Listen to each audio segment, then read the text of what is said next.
बहुत साल पहले की बात है। रामपुर गांव में कमौलिका नाम की एक औरत रहती थी जो बहुत लालची थी और किसी को भी ठगने का कोई मौका नहीं छोड़ती थी। अरे वाह, ये आम देखकर ही मुंह में पानी आ गया। तो सोचती हूँ कि खाने में कितना मजा आएगा, लेकिन अगर ये आम मुझे मुफ्त में मिल जाए तो फिर मिठास दुगनी हो जाएगी। लेकिन कैसे? आम को देखकर कमौलिका के मन में लालच आ गया। आम ले लो, आम, ताजे रसीले आम, शहद से मीठे आम, स्वादिष्ट आम, आम ले लो आम। अरे भाभी जी, लीजिए ना, बहुत मीठे आम हैं। सोचते सोचते कमौलिका के शैतानी दिमाग में एक आइडिया आता है। ठीक है भैया, मैं पहले एक आम टेस्ट करके देखूंगी और अगर पसंद आया तो सारे आम खरीद लूंगी। सारे आम एक साथ बेचे जाएंगे, ये बात सुनकर आम वाला खुश हो जाता है। अरे क्यों नहीं भाभी जी, बिल्कुल कीजिए। आम वाला कमौलिका को एक आम काट कर देता है और कमौलिका बड़े चाव से आम का लुत्फ उठाने लगती है। कमौलिका को आम खाते देख आम वाला भी खुश हो जाता है। अरे ये हुई ना बात, आज मेरा बाजार का पहला दिन है और पहला ही ग्राहक पूरा माल खरीद रहा है। इससे बढ़िया बात क्या हो सकती है। इन पैसों से बिटिया के लिए एक गुड़िया लूंगा और पत्नी के लिए एक साड़ी भी खरीद लूंगा। पिछले साल से दोनों के लिए कुछ नहीं लिया। लेकिन कमौलिका के दिमाग में कुछ और ही खिचड़ी पक रही थी। जैसे ही उसका आम खत्म होने आया, वैसे ही उसने पेट दर्द से चिल्लाना शुरू कर दिया। हाय, मर गई! आम है या जहर? अरे क्या हुआ भाभी जी? क्या हुआ पूछ रहे हो? तुम्हारे आम खाकर यहाँ मेरी जान जा रही है। हे भगवान, ये दर्द! लेकिन ऐसा कैसे हो सकता है? ये हमारे खुद के बागान के आम है भाभी जी। इन्हें खाकर आपको पेट दर्द हो ही नहीं सकता। तो क्या मैं झूठ बोल रही हूँ? चोरी तो चोरी, ऊपर से सीना चोरी। रुको, अभी मैं लोगों को इकट्ठा करके तुम्हारे आम की असलियत बताती हूँ। फिर पुलिस के डरने पड़ेंगे और सारा सच अपने आप बाहर निकल जाएगा।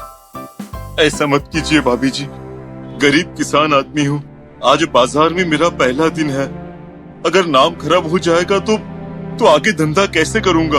कमौलिका ने देखा कि आम वाला उसकी चाल में बुरी तरह से फंस गया है और तभी उसने अपना आखिरी दांव खेला।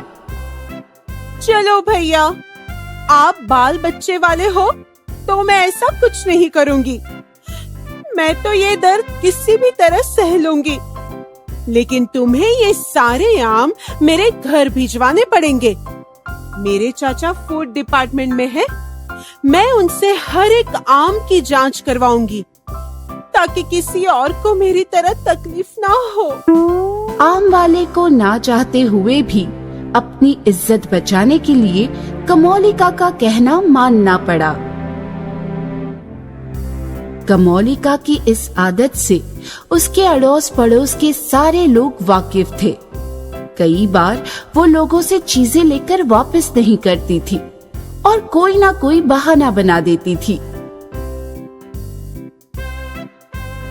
कमौलिका के इस रवैये से परेशान होकर लोगों ने उसके साथ बात करना बंद कर दिया।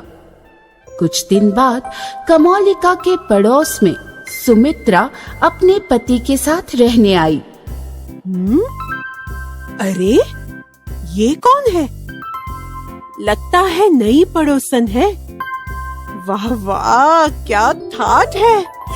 इम्पोर्टेड गाड़ी, महंगी साड़ी और इतने सारे जेवर। जरूर इसका पति काफी अमीर मालूम होता है।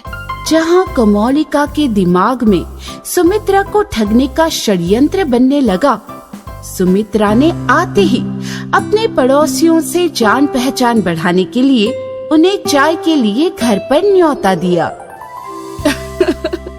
अरे भाभी जी, एक और समोसा लीजिए ना। नहीं नहीं सुमित्रा, दरअसल मैं डाइटिंग पर हूँ। एक वक्त 4 समोसे से ज्यादा नहीं खा सकती। एक काम करो, तुम मुझे बचे हुए समोसे पार्सल करके दे दो। अब वैसे भाभी, वो हमारे सामने जो कमोलिका जी रहती है, वो क्यों नहीं आई? आप सबके साथ उनसे भी जान पहचान हो जाती। अरे सुमित्रा, उससे जितना दूर रहो उतना अच्छा है। हाँ, कब तुम्हें बेचकर चली जाएगी पता भी नहीं चलेगा। पूरी सोसाइटी में एक भी घर ऐसा नहीं बचा जहाँ उसने पैसे या कोई चीज ली हो और वापस दे दी हो। बेचारे गरीब दुकानदारों को भी कुछ ना कुछ चक्कर चलाकर फंसाती रहती है। ऐसी बात है, अब तो इनसे मुलाकात करनी ही पड़ेगी। लेकिन सुमित्रा उससे मिले इससे पहले उसी शाम को कमोलिका सुमित्रा के घर आ धमकी। जी नमस्ते, मैं आपकी पड़ोसी कमोलिका हूँ।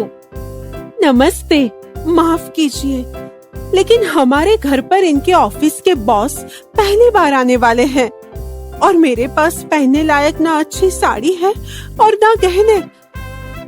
अगर आपको दिक्कत ना हो तो क्या आप मुझे आपकी साड़ी और गहने आज के दिन के लिए दे सकती हैं? मैं कल सुबह ही उन्हें वापस कर दूंगी। इनके प्रमोशन का सवाल है, वरना आपको तकलीफ नहीं देती। सुमित्रा को उसके अड़ोस पड़ोस के लोगों ने कमोलिका के बारे में बताई हुई बातें याद आती है। इसे सबक सिखाने का यही सही मौका है। क्यों नहीं, एक दूसरे के काम आना यही तो इंसानियत है। आप यहीं रुकिए, मैं अभी गहने और साड़ी ले आती हूँ। सुमित्रा ने अपने गहने और साड़ी लाकर कमोलिका को दे दिए। कमोलिका गहने और कपड़े लेकर चली गई और हमेशा की तरह बहुत दिन हुए उन्हें सुमित्रा को वापस ही नहीं किया। इसलिए कुछ दिन बाद सुमित्रा कमोलिका के घर पहुंच गई। अरे बहन जी, आप तो मेरे गहने और साड़ी दूसरे दिन वापस करने वाली थी, लेकिन अभी तो 7 दिन हो गए। अब क्या बताऊं सुमित्रा जी, इन 7 दिनों में क्या क्या हुआ। मेरी जबान से तो लफ्ज निकल नहीं रहे हैं। क्यों, क्या हुआ? अरे आपने जो गहने और कपड़े मुझे दे दिए थे, वो बीमार थे। क्या? जी हाँ, मेरे घर आते ही उनकी तबीयत खराब हो गई थी।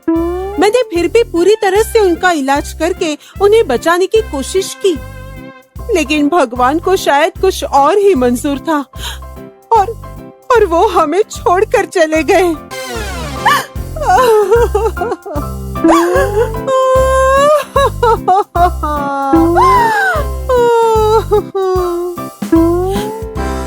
सुमित्रा को पता चल गया था कि ये कमोलिका की गहने और कपड़े ऐंठने की चाल है, लेकिन सुमित्रा ने कुछ नहीं कहा।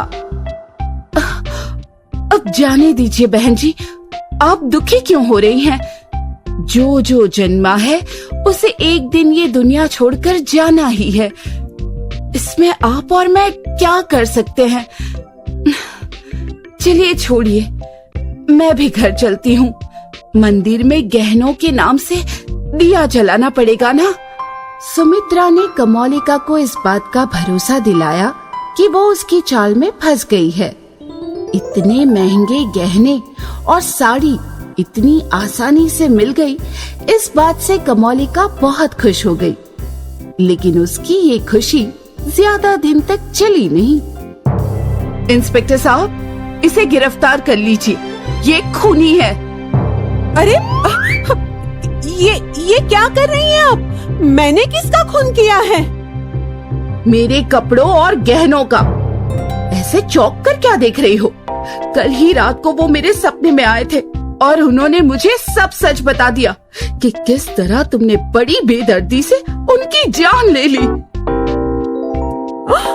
ये आप क्या कह रही हैं? आपका दिमाग ठिकाने तो है ना? ऐसा कहीं होता है क्या? क्यों नहीं, अगर गहने और कपड़े बीमारी से मर सकते हैं, तो फिर उनका खून क्यों नहीं हो सकता? और जिनका खून हुआ है वो मेरे सपने में आकर सच क्यों नहीं बता सकते? सुमित्रा की बात सुनने पर कमोलिका को अब अपनी गलती का एहसास हुआ और उसने सबसे माफी मांगकर उन्हें उनकी चीजें लौटा दी और फिर से ऐसा ना करने की कसम खा ली।